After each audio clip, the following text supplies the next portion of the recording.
今天开我的前野2去做保养啊，1年半开了6万公里了，距离我上一次保养的话也过了2万公里了，2万多公里了。然后我发现了一个有意思的功能，这个功能是啥嘞？因为我呢是在 APP 上进行这个保养预约的，然后滑到这个车机的负一屏，你看它这里面有个保养的提醒，对吧？还可以重新预约，并且呢你点这个导航的话，它就马上给你导航到那个 4S 店了，这就很方便啊。那这一次保养呢，我也顺带着去排查一个问题，就是我的车子啊，它在过那种连续的坑洼路面，比方说那种类似于搓衣板路的，或者是过减速带的时候，总感觉轮子底下有那种哐当哐当的声音。虽然说声音不是特别大啊，但是之前我的车子从来没遇到过的，所以我要把这个异响给它排除掉。我对这种异响是特别敏感的人。建议啊，到比亚迪做保养的话，一定要先预约。预约的车辆的话是有优先级的啊，他把前面的车挪一下。咱的车子呢就直接过去了。来瞅一瞅啊，我们车子已经进行保养了，因为咱是预约车辆。然后这会儿唐 L 呢，那会儿是在我们前面的，对不对？还在这等着呢。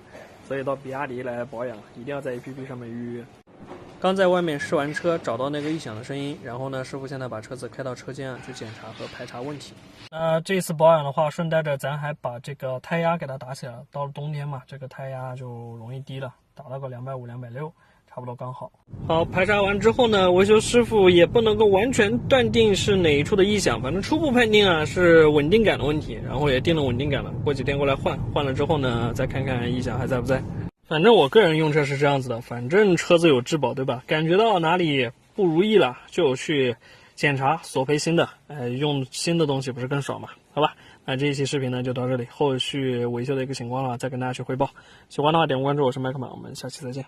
今天呢是我保养的第2天早上了，你别说，真有可能是稳定杆的问题。因为昨天保养完之后我再开啊，它那个声音就大概没有了。因为昨天在维修车间的时候，他把那个稳定杆啊给它紧了一下，给它固定了一下，现在就没有这个声音了。